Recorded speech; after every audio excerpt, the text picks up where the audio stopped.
भाई ममता बनर्जी की ये हाल है, ना उनके पार्टी है, ना उनके कार्यकर्ता है, ना उनका पार्टी ऑफिस है, सब छीन चुकी है। अभी हॉकर्स को लेके कुछ ना कुछ करके मीडिया में और रहने का एक अंतिम प्रयास है मात्र।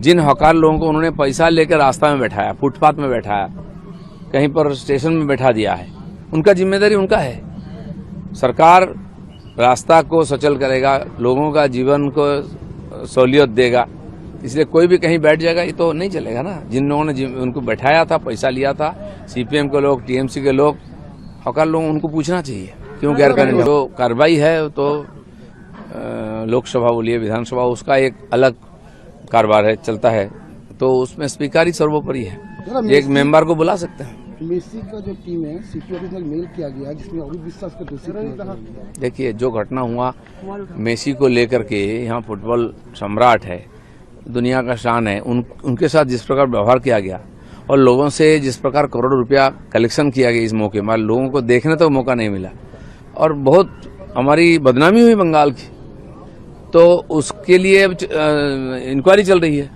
मेसी का भी नाम आया, इसलिए उनके ऑफिस से मेल आ गया कि इसमें वो किसी प्रकार से लिप्त नहीं है, उनके साथ एग्रीमेंट हुआ था। यहाँ के लोग जिन्होंने उनको लाया था, पैसा भी कमाया, नाम कमाया, अब जिम्मेदारी उनकी है। अब इंक्वायरी चल रही, सबके सामने आना पड़ेगा। ममता का जो सिक्योरिटी था उसको हटाया गया है।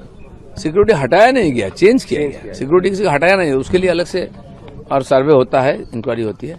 लेकिन देखिए, ममता बनर्जी होम मिनिस्टर थी, चीफ मिनिस्टर थी, उन्होंने सबकी सिक्योरिटी देती थी, कौन कहाँ पोस्टिंग हुआ वही देखते थे। आज जो हमारे चीफ मिनिस्टर हैं, होम मिनिस्टर, उनकी ये जिम्मेदारी है दूसरे का सिक्योरिटी देखना और पोस्टिंग का देखना है।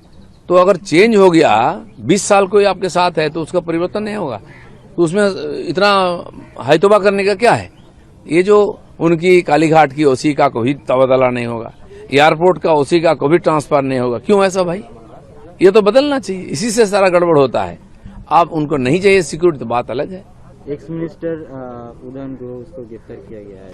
उदयन गुहा का तो बहुत लंबा इतिहास है। पिताजी मंत्री रहते समय उन्होंने फर्टिलाइजर केलेंकारी में और उसमें स्कैम में जुड़े थे। उसके बाद उनकी जो एटीट्यूड रही, जो इस प्रकार वो बात करते थे, पहले अरेस्ट होना चाहिए था, जेल में होना चाहिए था वो, लेकिन जो सरकार थी वो तो कार्रवाई नहीं करती थी। अब लोगों का कंप्लेन आ रहा है तो कार्रवाई तो हो ही जाएगा।